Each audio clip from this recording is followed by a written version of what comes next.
You're listening to Excellence Above Talent, a podcast where we have the hard conversations about the lives of men and what leads us to achieve greatness and suffer defeat. Hear from other men's journeys as well, as we all learn and grow together to become inspirations to ourselves and those around us. And now your host, Aaron Thomas.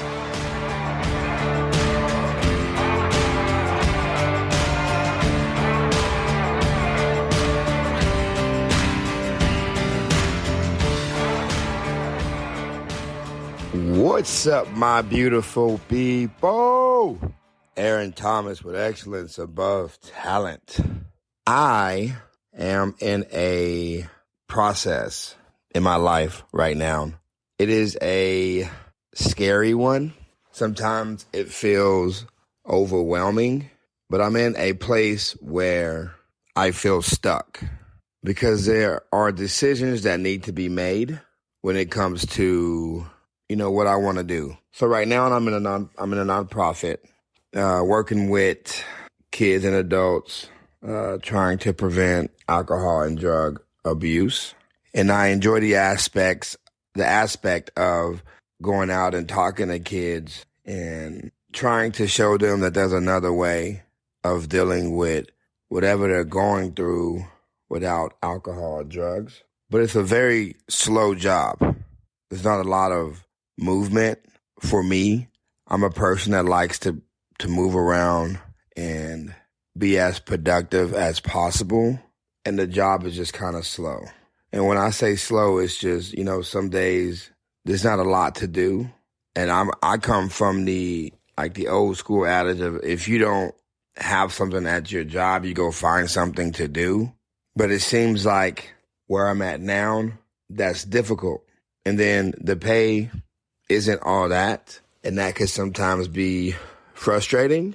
And in my head, I'm like, I could, call around and see if someone in the oil field is hiring and go with that process of getting a job in the oil field, making a lot more money than I'm making at the nonprofit.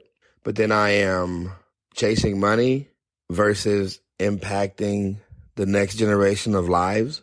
And that's the biggest struggle that I am in right now.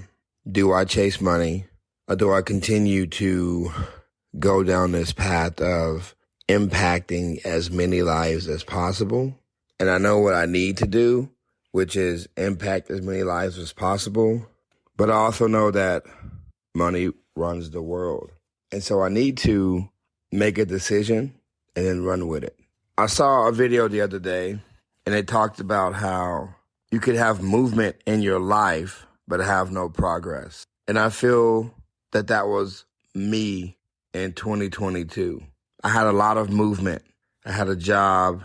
I had a side business. I had a few side businesses.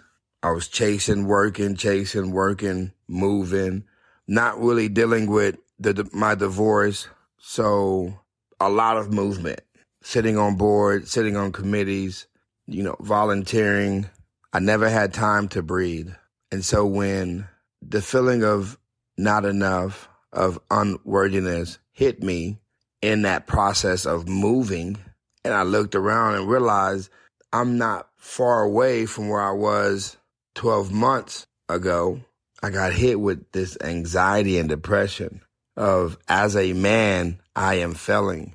As a man, I'm not doing enough.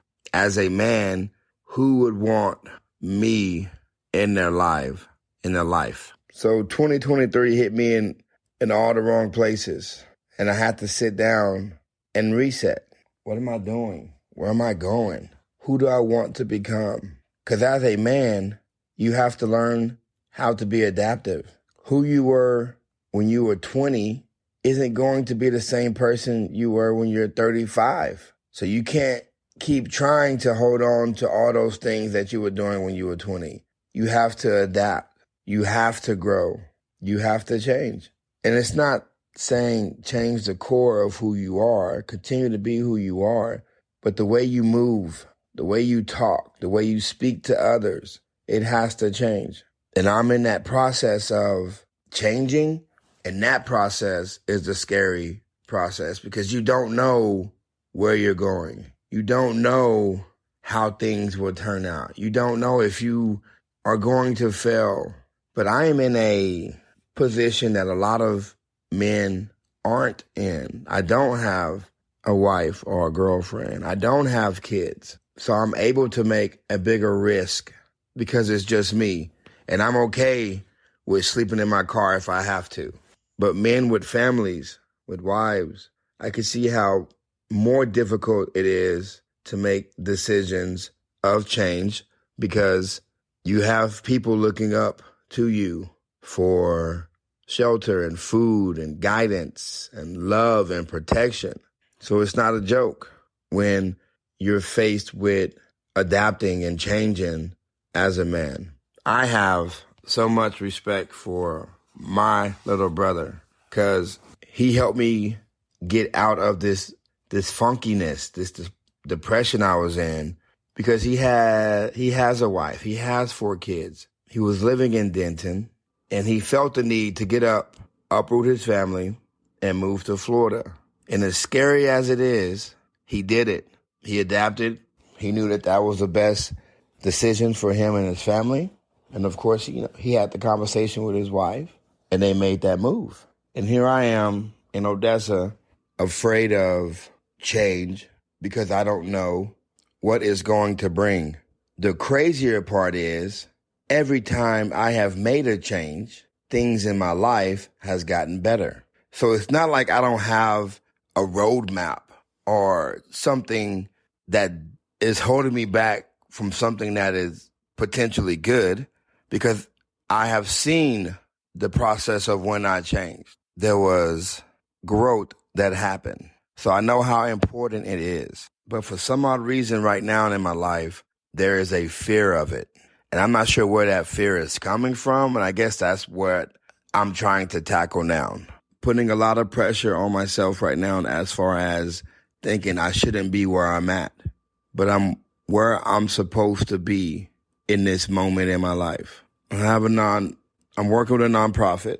I'm going back to school to get my doctorates in psychology. I just started coaching some classes at CrossFit. I'm working on my own nonprofit. I sit on a few boards here in our community. I'm mentoring young men. And what I'm doing is all impactful work. And it's not bringing in money or income at this time. And that's the struggle. I'm at a place where I can take risk and work as long as many hours as I want to and make as much money as I want to.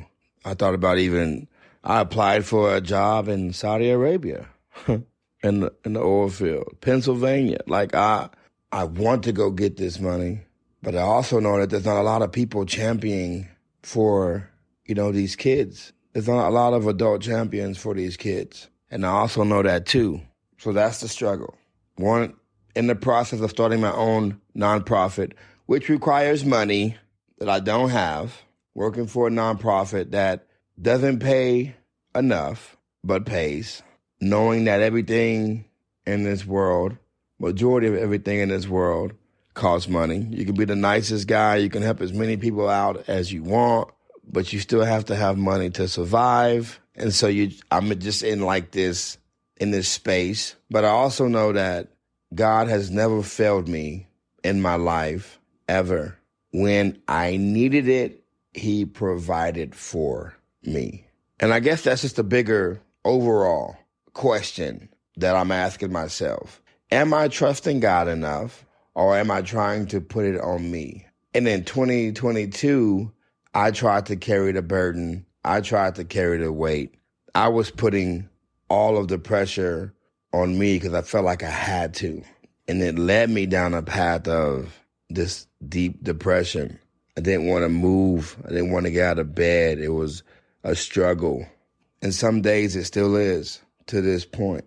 But now I'm in the process of not only working through these changes and adapting how I need to adapt, trusting God with everything that I have, because I know that the process that I'm going through now is something that I need to go through so that I can then turn around and help someone else out when they start to go down this road or when they're in this process in their life. I am a big believer in God puts you through things not to hold it in and keep it to yourself, but to help as many people as possible get out of or not go into what you just got out of, or help them get out of what you just got out of.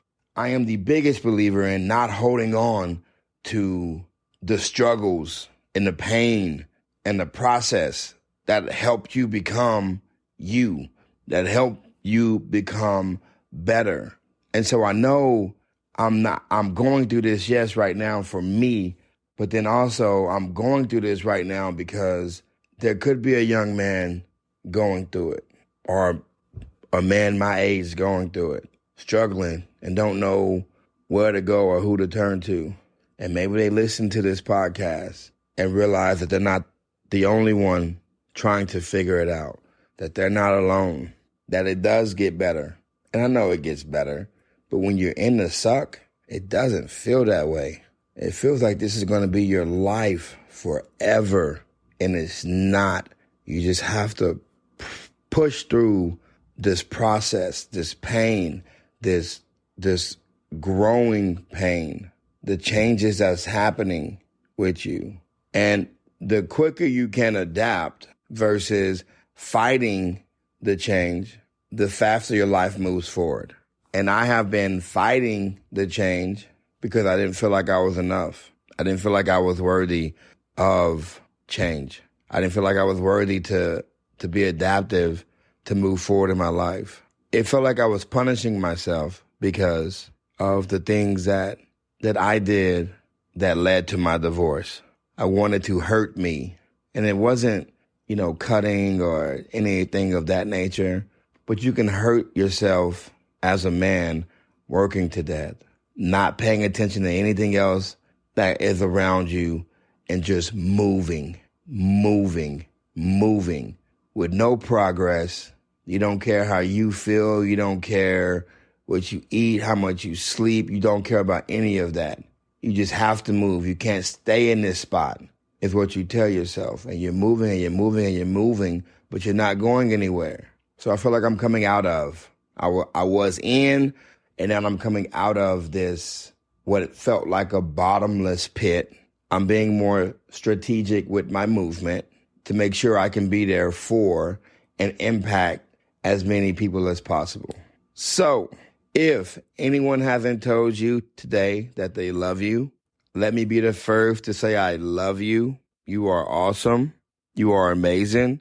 You deserve the best that this world has to offer. Do not quit. Do not give up. The world does not get easier, but you will get stronger. Y'all have a blessed weekend. Bye-bye.